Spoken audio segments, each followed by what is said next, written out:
Il existe des procès qui sont intentés contre des praticiens de médecine traditionnelle chinoise. Ouais. Est-ce que ça veut dire que normalement il n'y a pas le droit d'exercer ou est-ce qu'il y a des raisons spécifiques à ces procès? Enfin, les procès disent qu'il n'y a pas le droit d'exercer et il y a parfois des raisons spécifiques. Enfin, comment je pourrais dire? Il y a des vraies raisons, pour moi, et des fausses raisons. Les vraies raisons, c'est qu'il y a des gens qui sont dangereux,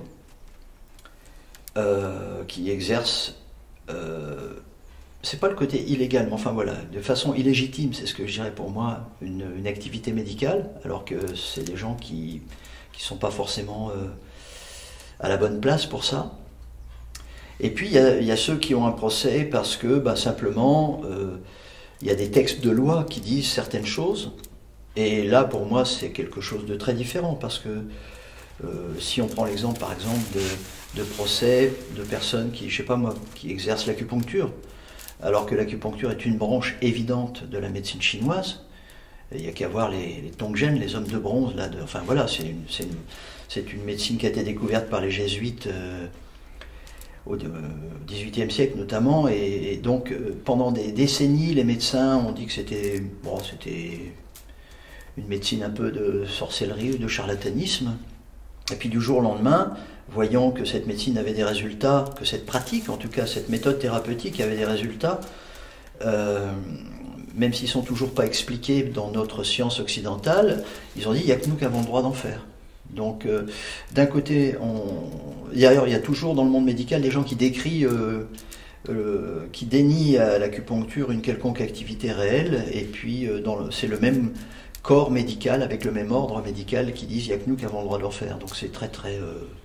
bon, on se doute que c'est pour des raisons de conservation d'un monopole sur la santé que ce genre de choses sont faites. Ça n'a rien à voir avec le patient en vérité.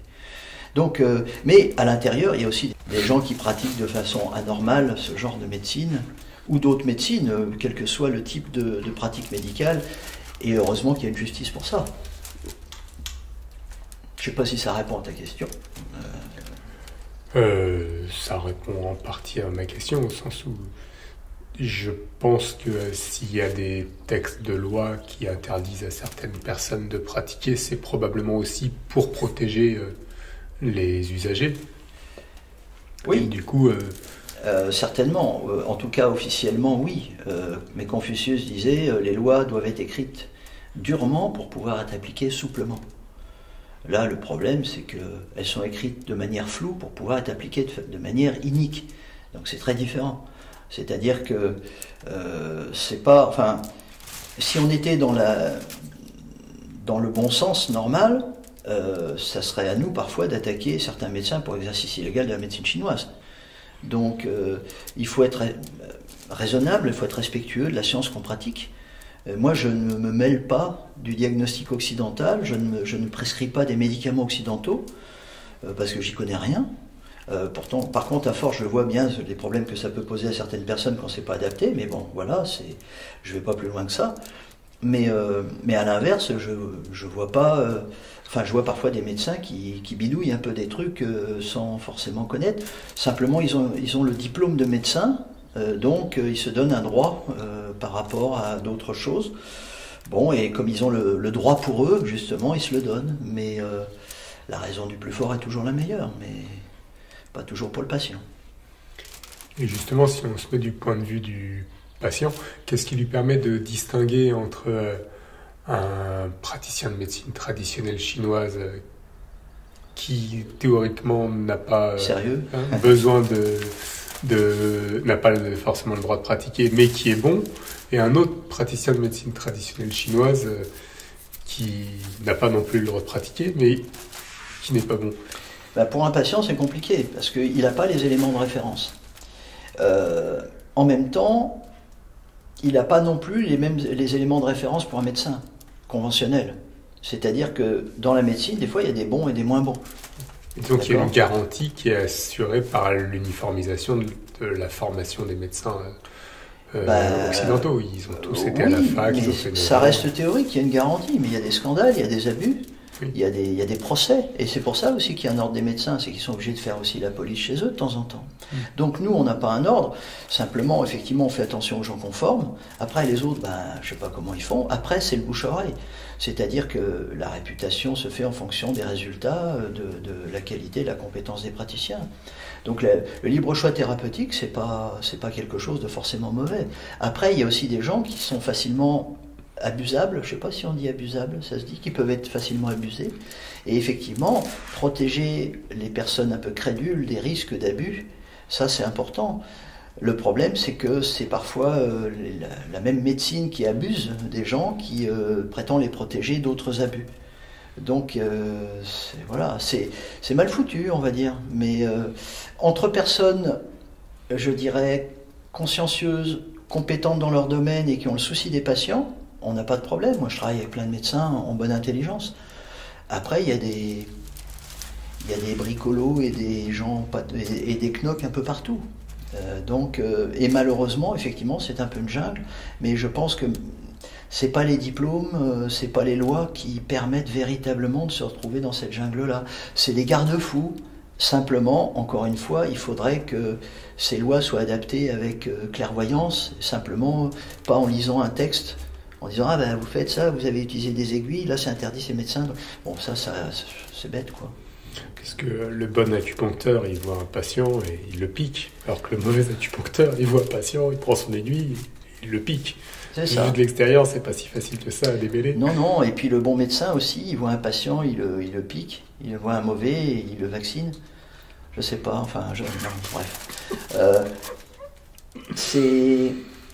Tout est dans l'intention qui est derrière l'acte, et c'est que ce soit un acte juridique ou un acte médical. Donc, est-ce que le but est de véritablement protéger les gens, ou est-ce qu'il est de se protéger soi-même? Voilà. Donc, il y a plusieurs médecines sur Terre. Maintenant, effectivement, on prend des petites branches de certaines médecines et on les transpose dans une autre terre, dans une autre culture. Ça pose des problèmes de reconnaissance, des problèmes de juridiction, ça fait un télescopage. Donc, il faut effectivement... il faudrait se réunir autour d'une table, entre représentants de différentes médecines. C'est ce qu'on essaie de faire déjà avec les médecines traditionnelles pour nous. Mais avec la médecine moderne, moi, voilà, ils m'invitent quand ils veulent, en cause. Mais c'est pas leur souci, en fait. C'est pas leur souci. Généralement, il y a un désintérêt. Puis au bout d'un moment, quand ils s'aperçoivent qu'il y a quelque chose qui se met en place, qui est en dehors du système, il y a une chasse aux sorcières.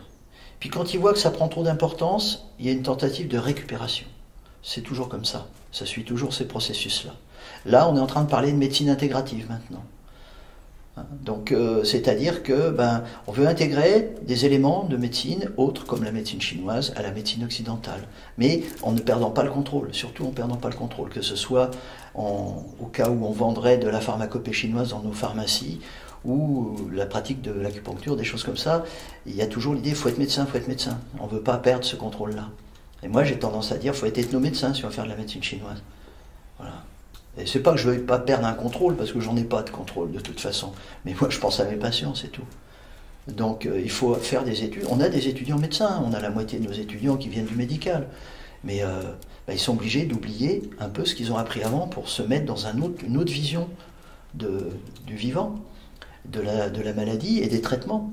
Donc, s'ils ont cette capacité de switcher et d'un côté, ils regardent dans un microscope, ils voient des trucs qui bougent, très bien. De l'autre, ils regardent autour, ils voient des climats, des phénomènes vivants qui se passent et des réactions des humains, c'est autre chose.